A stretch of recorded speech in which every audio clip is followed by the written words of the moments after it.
Welcome back to Telltale Books. I'm Greg, and I'm here to talk about the June 1923 issue of Weird Tales magazine. I'm going through all the Weird Tales I can get a hold of in order of publications. I started with the very first issue. I'm now up to, I think this is the 5th issue in June 1923.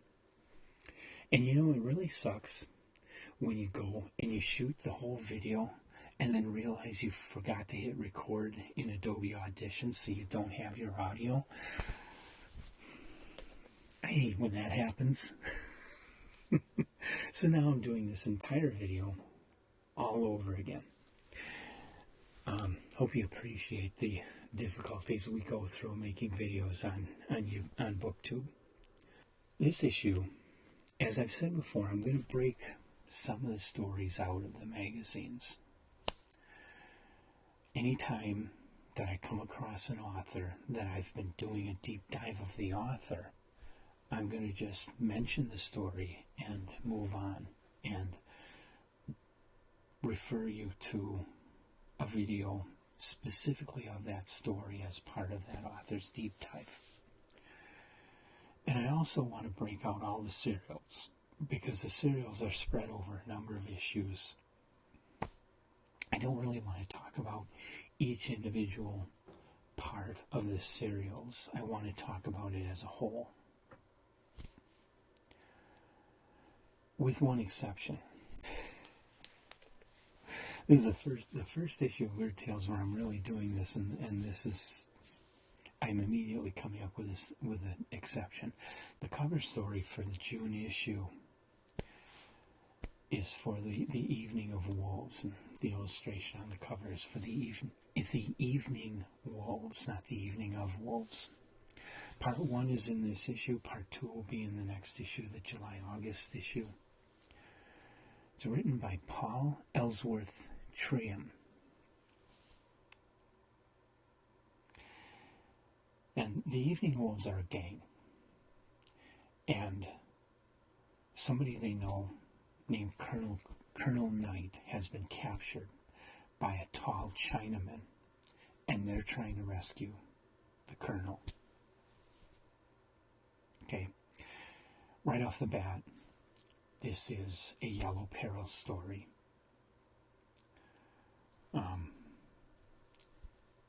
And so it's part of a group of literature that was basically racist against Asians. So that's one strike against it. But the characters in this story are like, if you go back and watch the worst Saturday matinee serial from the 1930s, and you cut and paste the way those characters talk into this story, you've got it. It's bad. The characterization is bad. The story is riddled with cliches. The prose is amateurish. This thing should not have been printed. And that's just part 1. I'm not expecting anything better from part 2. So I'm not going to break it out on its own and talk about it on its own. This is dog. Avoid it at all costs. The second story in the issue is a novelette by Harold Freeman Miners. Now, Miners was a prolific pulp writer in other genres. He didn't write much in the horror or science fiction genres. But he did write Desert Madness and sold it to Weird Tales. And in this story, you've got a guy named Stanley Ross who travels into the desert. He's going through a canyon, comes across a girl who is chained to the canyon rock wall.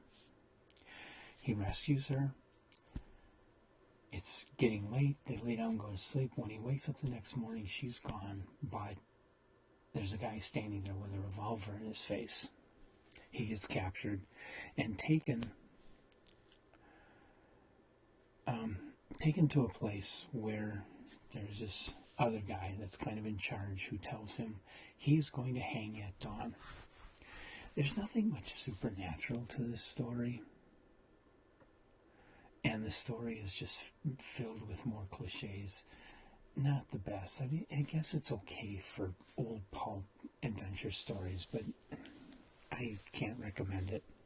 After that comes A story by our old friend Hamilton Craigie. He appears, I believe this was his fourth or fifth appearance in Weird Tales. The Jailer of Souls. It's a novelette. His longest work to date. And in this, you have a guy named Black Steve Annister. He's a gambler, and he's traveling to Arizona to get into a game. But he keeps being warned by people that he shouldn't get off the train there. He shouldn't go there. He shouldn't talk to these people. He should get out while he can. He meets up with a guy named Hamilton Rook and agrees to work for him. But of course, Hamilton Rook turns out to be a really bad guy. And I will save the rest of it. It's a crime western story. It has very little weird content. Craigie did specialize again in western and detective stories in other pulp magazines.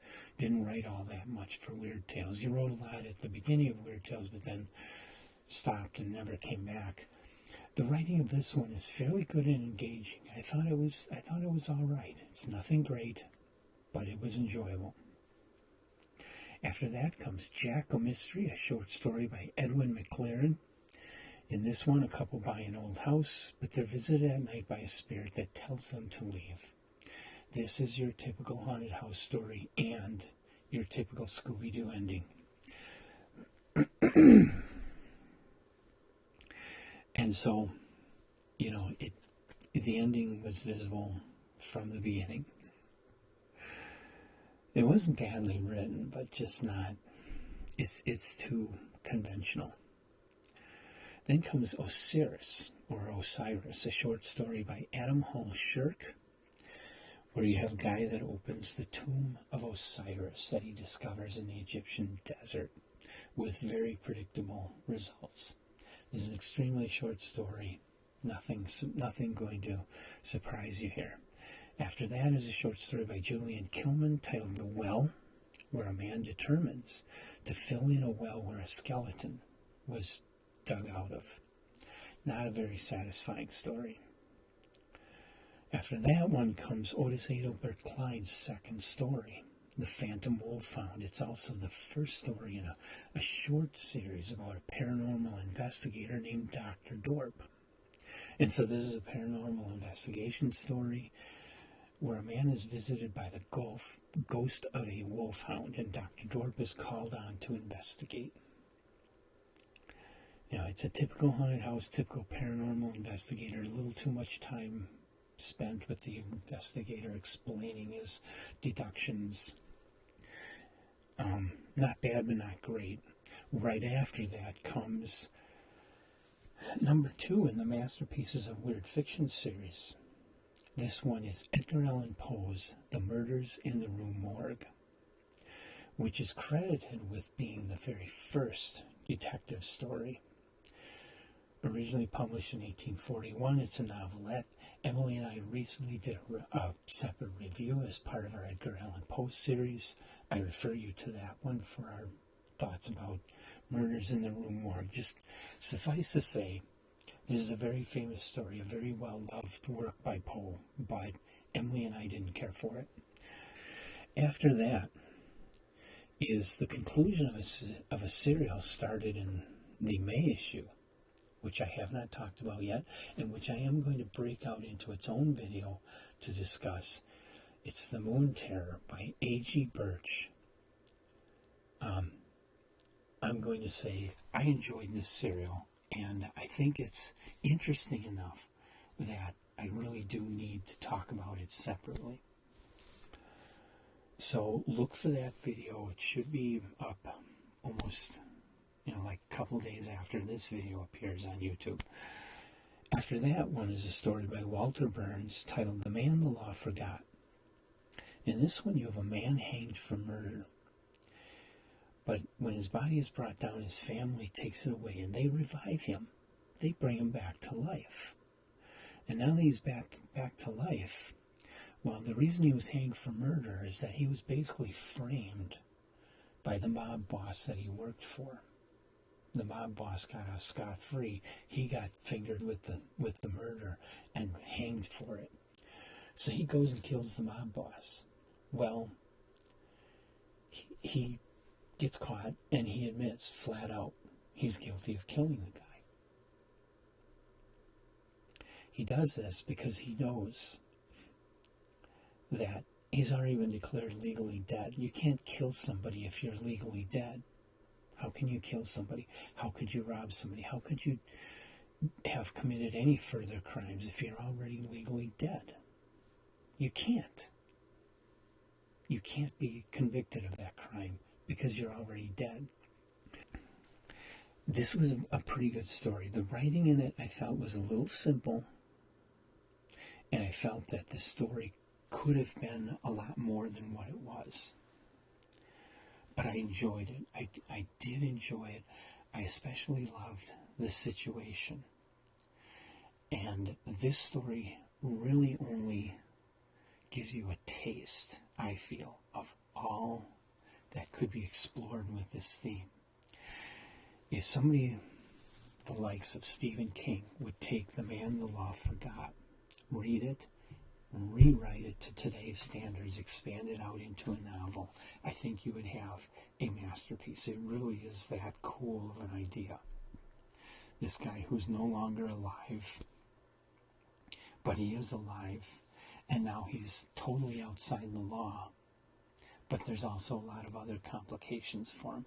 It just sounds like such a really great idea. The author did not take it far enough here. It's only a short story here. It could be so much more. But as a short story, I enjoyed it. I liked it. It's one of the better things in this issue. And I really wish a really good horror or thriller author today would rewrite this into an awesome story. It's just got so much potential. After that, a short story by George Ward Lewis called The Blade of Vengeance, where a woman's husband disappears and she is happy about it. This was more of a thriller. It was not very good. Then The Great Death, a short story by Lowell B. Sugarman, where two men come across a strange gray fungus out in the woods, I believe it was, that quickly consumes everything it touches. I mean, really rapidly, totally eats anything it touches. A very creepy story. Not great, but not bad. Then The Voice in the Fog, a short story by Henry Leveridge, where a man kills his daughter's lover and disposes of the body in the boiler of a steamship, expecting that everything would be boiled away. Not really a weird tale, but not a bad story. Then Hugh Thomason with a short story titled The Invisible Terror, which is about an invisible monster attacking people in a small town. Interesting concept, but a really bad story. The writing and characterization was just awful. After that, a short story by Helen Rowe Hensey titled The Escape. Donaldson needs to have surgery for appendicitis, but he is afraid that under anesthetic he will reveal all his secrets. The story was well written. You really get a strong feel for this person's paranoia, but you never really learn why he's so paranoid or what his secrets were, or you never really get a resolution to the story. But the description of this guy getting more and more paranoid is really well done. After that, a short story by Tarleton Collier titled The Siren. Joe tries to break off with a mysterious woman that he met by a stream, and he's been going to see her again and again. Not a great story. It was just okay. The Madman, a short story by Herbert Hipwell. In this one, Peter Stubbs goes mad after working overnight at a medical school where there are dead bodies. Not a bad little story, but very little story, very short. And the final story is by Dr. Harry E. Meredith, and it's said to be a factual nonfiction account of what happens. when a murder is being electrocuted in the chair, and the title is The Chair. It was good, not great. And that wraps up the June 1923 issue of Weird Tales. As I said, a couple days from now, I'm going to be posting a video talking just about the Moon Terror and going into more detail about what I experienced with that story. And then the July-August 1923 issue has the final story published by Francis Stevens. I've never read Francis Stevens before, but doing a little research, I'm finding out she was a pretty major weird author before Weird Tales. So, but she didn't write all that many stories, so I decided I want to do a deep dive into Francis Stevens and save her last story. I believe it's titled Sunfire, for the very last story in that series, and that means I want the issue of Weird Tales to coincide with when I'm going to be posting the last of her stories to our YouTube channel. So I'm going to hold off on the July-August 1923 issue of Weird Tales for a little while so that I can go through a deep dive of Francis Stevens and talk and be able to approach Sunfire with a standpoint of knowing what she has done before that. Sunfire being her very last story. And I hope you'll come back then for all of Francis Stevens and the next Weird Tales and all the other stories, authors, and other topics that we talk about